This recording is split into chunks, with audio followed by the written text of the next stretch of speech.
Okay, thank you very much, Ejaz. We will have a question at the end of at the end of this webinar. So our next speaker is Dr. Inamul Haq, and he is professor of economics at in East West University, Dhaka, and he is going to share the experience in Dhaka and the flood management in mega cities. Thank you. Thank you very much. Thank you, everyone. This is an honor for me to be virtually in Karachi, city I visited probably in 2014. It was a beautiful city, and I think when I was listening to all the presentation, quite impressive presentation from the students groups because I think they have done a thorough job in terms of looking at all different aspects and also through a jazz presentation, we learned some of the solutions, some of the things that you are planning for. My objective in this particular presentation will be to show you what we have done in Dhaka city.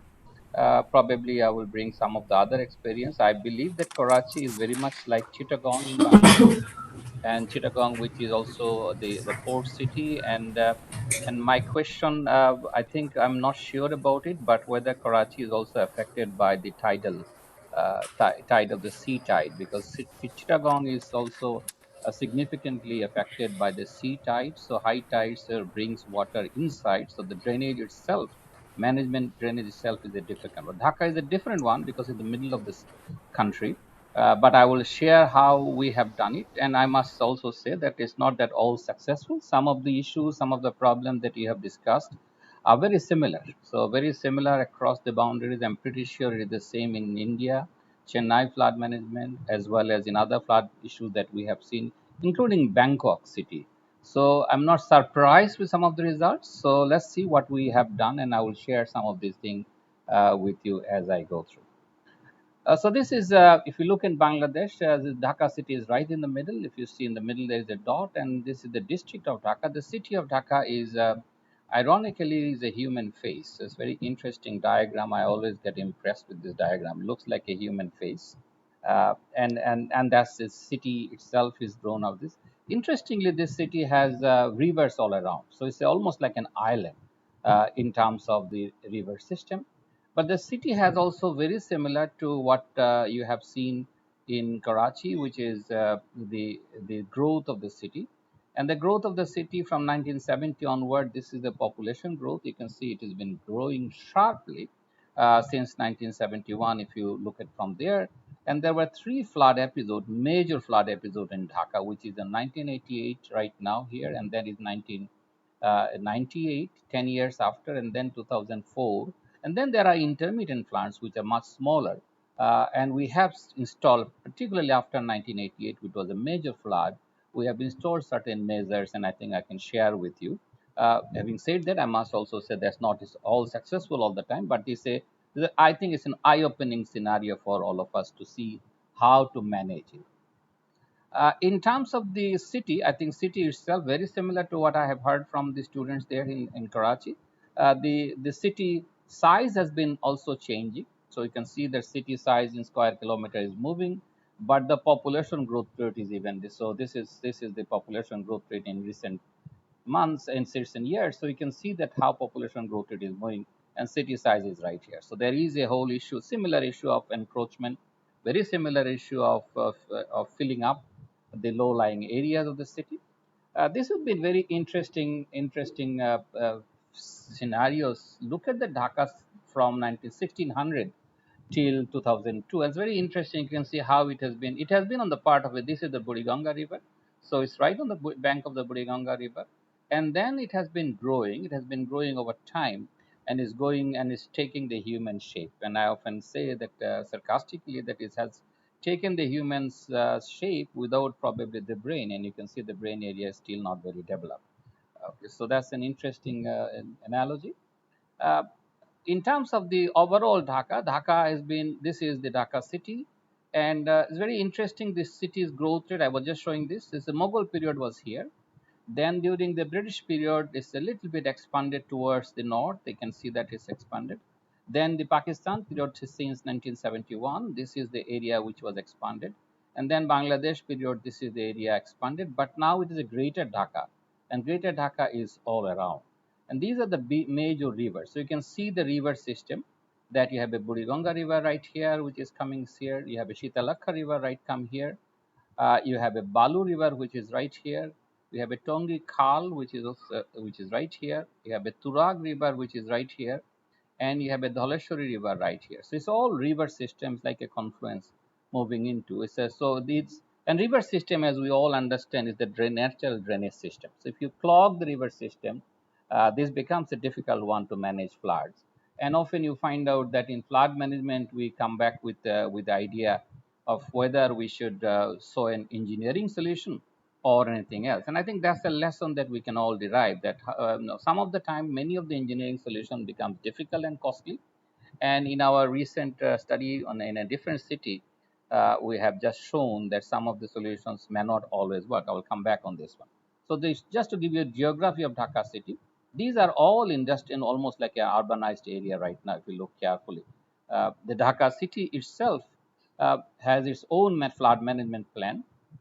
So the issue that you can see the significant demand side growth of urban development pressure, and there is a supply side constant. Supply is not moving the way it's supposed to be moved. We have constructing roads. A lot of time is not planned properly.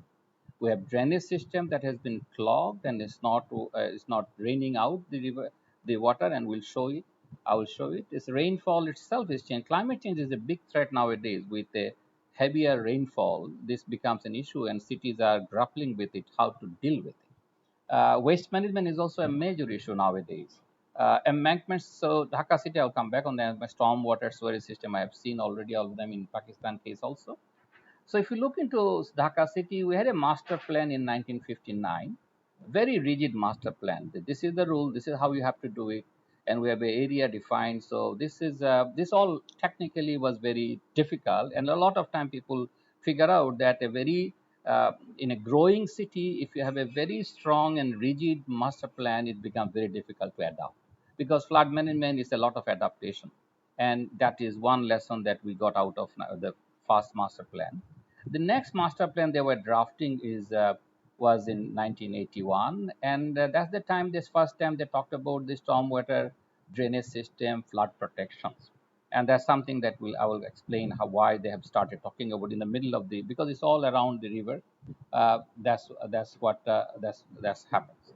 So then we have Dhaka Metropolitan Development, which is 1995.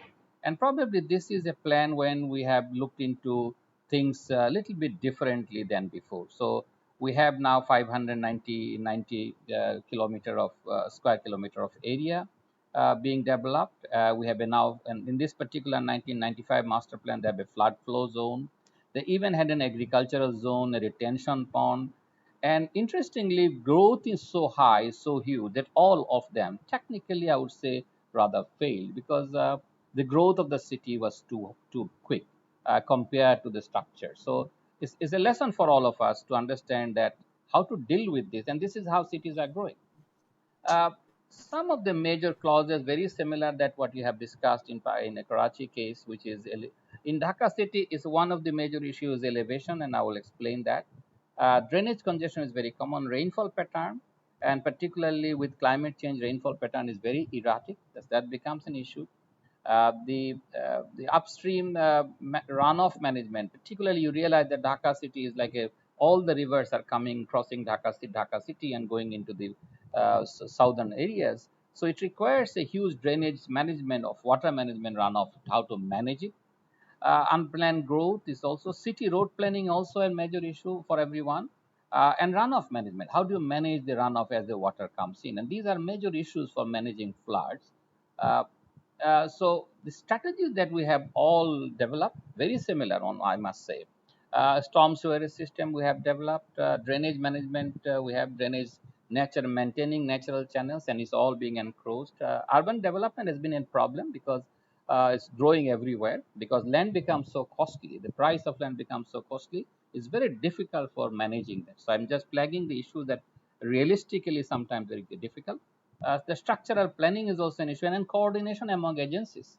We have a saying in Dhaka, we don't know who owns what, because so many agencies. Someone is constructing the road, someone is cutting the road, someone is making the drain, someone is filling the drain. So every agencies are working almost without any coordination, and that itself is a cause of urban flooding in many cases, and I'm pretty sure it's similar to this. So in Dhaka city, this is a flood control management system that you can see. They tried to protect this area. So this area almost like you have a flood protection embankments all around. So these are, so this area is almost like flood free zone. That's why they have developed it. They have this particular, the black spots are basically the areas of open spaces. All of the open spaces eventually has gone because these are all filled up. So you can realize that even though you keep all this in the plan, city growth is so fast, and given our weaker structures, it's very difficult to manage this. This is a very interesting part of Dhaka city. And I was this is a Dhaka because it's outside the flood zone, outside the protected zone. Is It was not developed for long. Now it is being expanded, and we are it's a hugely expanded area right now. I will talk about it, but this is the area which is supposed to be protected by flood because we have flood protection everywhere. The flood management system is designed like this, as I said, just to give you an idea that we have rivers all around in Dhaka city. So when the rainfall comes, in the monsoon comes, all the rivers flows almost at the top of the river. So there is a water coming in. So they have created embankments all over. So technically speaking, outside these embankments, the water level is 5 feet above the Dhaka city water level. In other words, we become like a Netherlands, Amsterdam probably. That we actually live around the city itself is like an island, and I will show you some of the pictures to show that. And in other words, this is where the water level is almost 3 feet above. These are all flooded because it's outside the embankment. And this area is supposed to be protected. And then because natural drainage cannot occur anymore, because this area is below the water level, so we have pump houses. So we have 24 hours pumping starts. So one pump house here, one pump house is here, one is here, one is here, one is here, one is here. So all the pumping station starts operating 24 hours during this monsoon period. So, and the drainage system is designed supposed to be, and there are failures, I'll explain that. But the drainage system design is that it will bring all the drainage water into these small pockets, and then pumping station will continuously pump out water. These are almost like it's not like at Amsterdam or Netherlands. It's not wind driven. It's all diesel driven. So 24 hours pumping going on in Dhaka city to manage the dry environment within the Dhaka city. And yet it has failed. It's an interesting work for a city like Bangladesh in Dhaka that is almost like Netherlands, continuously pumping of water as it happens. And yet, this is the 1998 flood, and you realize that even in 1998, we have been able to manage keep this area unflooded. This area is a protected zone, unflooded. But the rest of Dhaka city all went underwater. And if you look into this picture, you can see that this is where the embankment line is. So flood water even crossed within. This is the airport of Dhaka city, which was all flooded.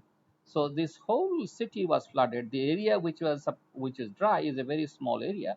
The rest of the city got flooded in Dhaka. And one of the well, there are many reasons. One of the major reasons that we got 1 day rainfall, which is equivalent to 1 month rainfall. So in 1 day we had so much rain that the city system collapsed technically. And to dry out this area, we took about within this embankment area, it took more than a month. So it was a real challenge for the city people to see, okay, this is Dhaka city almost underwater. And as I said, like you can see that all around it remains flooded immediately. That's the standard monsoon in Dhaka city. Only the zone within the embankment control zone is remains supposed to remain unflooded. In 1998, that did not happen. The city planners have planned a lot of things. So this is one of the master plan record. They said, look, we need all this what they call retention ponds. So retention ponds are designed in such a way that all the drainage system will eventually feed in water to this, and the pump houses will pump water out. So they were planning a new embankment right here to protect Dhaka city because this is the current embankment, and these are all embankment controls. So they said, okay, this water will come and will pump it out. So it's like it's like a big engineering work technically. that, and the water board, Dhaka Water Board, was is responsible for it, and they're working 24 hours during the monsoon at that. And again, it has failed, and failure reasons are very common. If you look into the retention ponds, some of them, just a same example within the Dhaka city map. Uh, this is how it works. A very interesting management plan. I want to share it with all of you because it will see how it works. Dhaka city was on the bank of a Buriganga, so it is this area which is remains unflooded. It's naturally unflooded area. But if you look into the Dhaka city, this is the flood water. So if you don't have embankment, all this area will be underwater. So what we have done, we have created embankments here and embankments here all around Dhaka city, almost as I said, as I was showing, and we realized that we have constructed houses right here.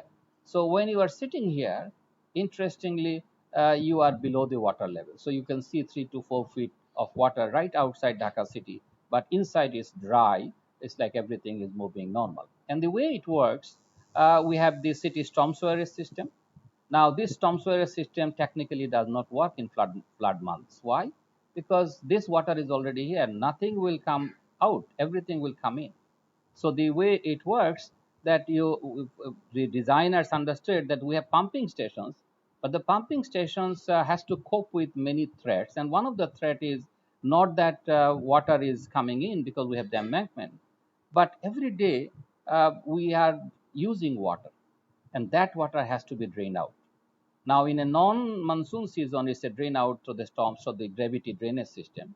But during monsoon season, gravity drainage system does not work. So what they have done, they created all these retention ponds and said, okay, we will pump it out from the retention pond and let the water come to the retention pond. So that's how the monsoon, during the monsoon season it works. But it's also true that when water is here, the same drain pipe becomes an inlet for bringing water inside Dhaka city. So a lot of water, even though we have protection, but these inlets, hundreds, thousands of inlets are there, and these inlets are all bringing water from outside. Similarly, there is a rainfall, and the rainwater has to be pumped out. And on the top of it, we have 2,000 million liter of water we use every day in the city.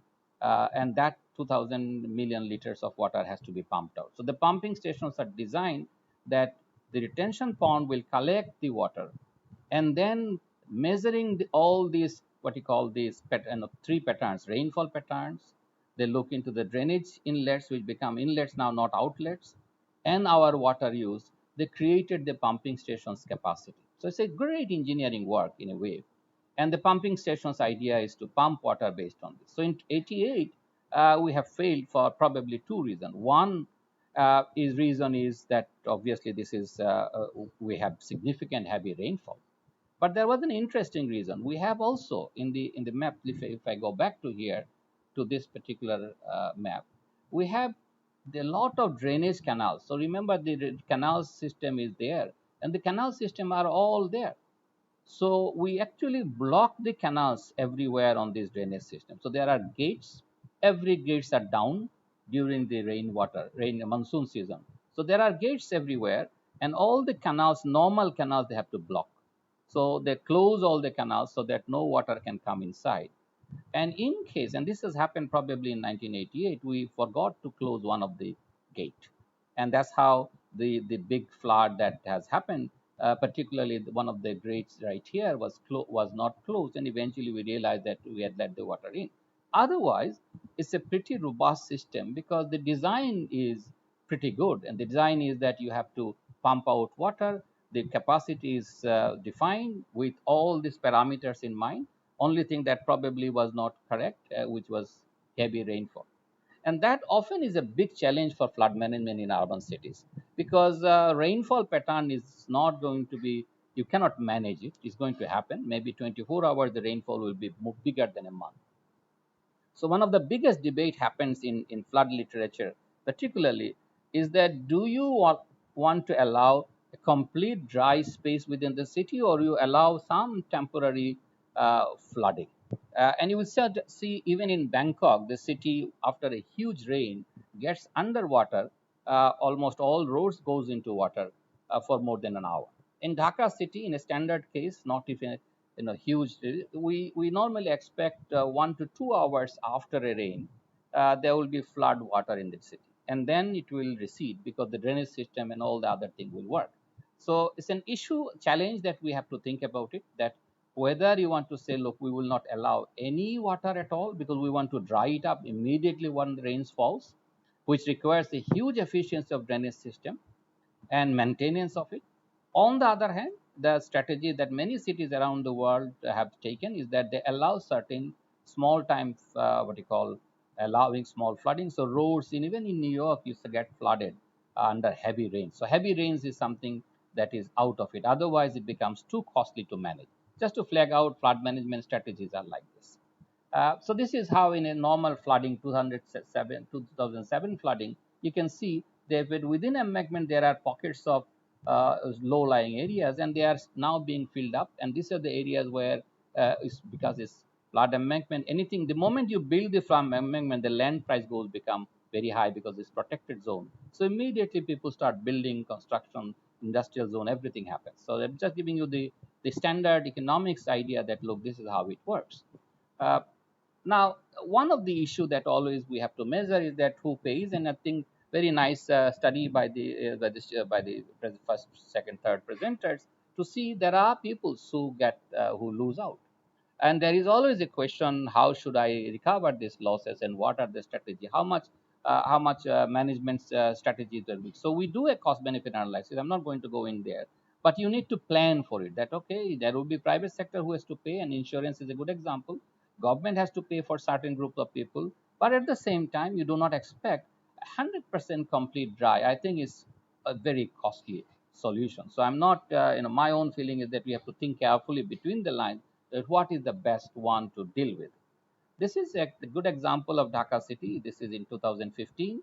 And this kind of flooding is not permanent. In other words, this will remain there, and then maybe after a few hours, it will become dry because the drainage system will take care of it. The pump station works if there is no drainage congestion. So the biggest challenge happens in the drainage congestion, and the drainage congestion itself is not an engineering solution anymore. That's something that I have seen with many consultants, many organizations always driven by engineering solution, and I think we should be careful about it. Some of the studies that I will explain, we have seen that it's not always true that you can solve engineering. You can make it drain and drain, but its drain will be filled up. And you have already shown in your example, solid waste is a major issue. And solid waste is not an engineering solution. We have to find human behavioral solutions to deal with it. I'll come back on this one. Within the city, we have water management is nice because it's not that the city is all built up. Beautiful water bodies exist within the city. They have built up all. These are all new construction, almost like in the cities have done. But the city is growing like this. These are supposed to be free land. Remember this area I was showing, but it's all filling up.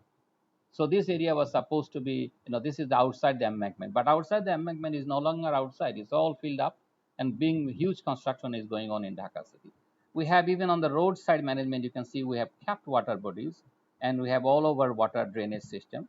But during a heavy flood, these water system, water has to come out from here, and there are thousands of kilometers of drainage system that has to bring the water down. So if the drainage system is not properly managed, does not matter how big construction work you do, eventually the flooding is there because somebody did not allow the flood water to come up. And I think that's a major issue. I think you have flagged it, and I want, this is how Dhaka city looks like. It's almost like concrete jungle.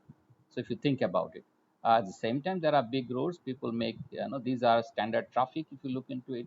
And these are rivers. So the rivers within the city is also pretty big. I was showing you the rivers outside the Dhaka city. These are big rivers, ships coming.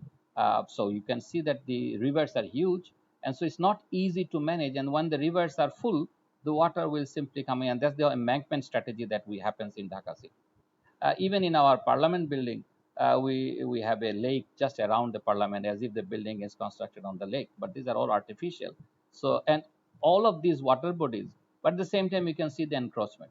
This is a low-lying water body, and yes, developer is filling up this water body, and these are common human things that failures happens. This is the area that I was showing that is now being filled up. It's still outside the embankment area, which means it's not protected. So the biggest question is, shall we protect another embankment?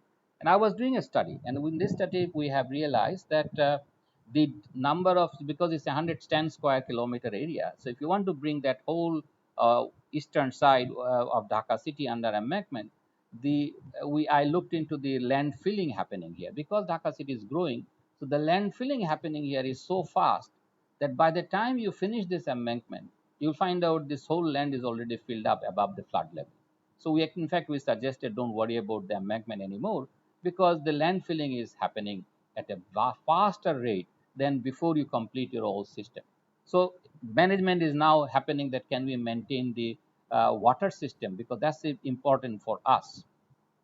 So if you look into the flood management strategy, I would define flood management strategies into two parts. One is a structural part. And unfortunately or fortunately, we all work on it because it's a very costly exercise.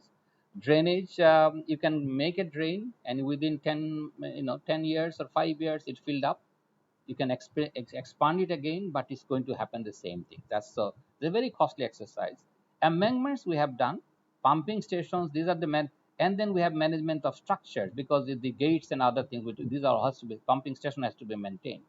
But at the same time, I think in flood management, and this is probably towards the end, I would like to bring in the issue of urban planning because non-structural measures are important. You have to plan that, for example, separation of we have storm sewerage, we have drainage canals, we have sewage canals. These management has to be clearly defined and make sure that, and this is what we have somehow we have not been able to solve properly. Coordination among stakeholders is a major issue because you have all different departments operating within the city, and city is not independent. Unfortunately, cities are under dual and triple management. Central Dhaka is, local government is there, municipalities are there, but Dhaka Washa is there, electricity supply is there, everybody is working, and all the stakeholders without much of a coordination. That itself is a major problem. A quick responsibility for everyone because it will happen with climate change in particular. You'll find out significant rainfall pattern, erratic rainfall pattern will happen. And you have to create institutional changes, ability within the institutions, how quickly they can respond. But most important thing is solid waste management. I think urban such cities like ours is in trouble because of not managing solid waste. And solid waste management is not that we are. If you look into it, I was doing a study to give you an idea that is almost the average solid waste management is tripling 4 times now compared to 10 years ago. So the way city population is growing, solid waste management, solid waste disposal capacity has to go up, and almost impossible because where do you put all this solid waste? Either you fill up a low-lying area, which means you are creating another problem. So there is always an issue, and I think this is one issue that we should have to grapple with. That in one of our study, I was referring this year study, we've just published it.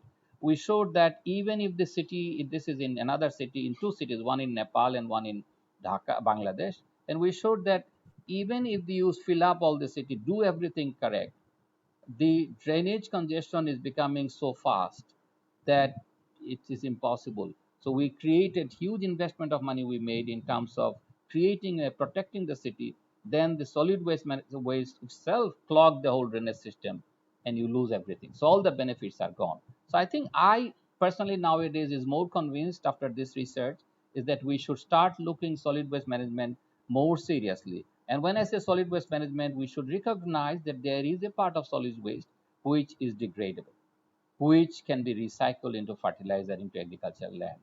And nowadays, it is possible, and I have seen in many cities, including some of the Indian cities, they are now saying that if you are living in an urban area, you cannot throw any garbage into the bins.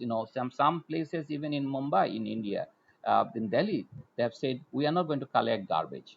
And when you say we are not going to collect garbage, it's going to change human behavior. We have one construction site in Dhaka city, right outside the Dhaka municipality, and they said we are not going to collect garbage from there. The city, the construct developer has developed strategies so that this place is recycled. So I'm giving you the idea that all these issues has to be one of the important strategies that should be built into the management of city, rather than other than the all structural arrangement become too costly for the cities to manage. I think I will stop here and listen to the rest. Thank you. Thank you very much. Okay, thank you very much. Thank you very much, Dr. Inam. It was very interesting presentation. So we will back to you for question answer session.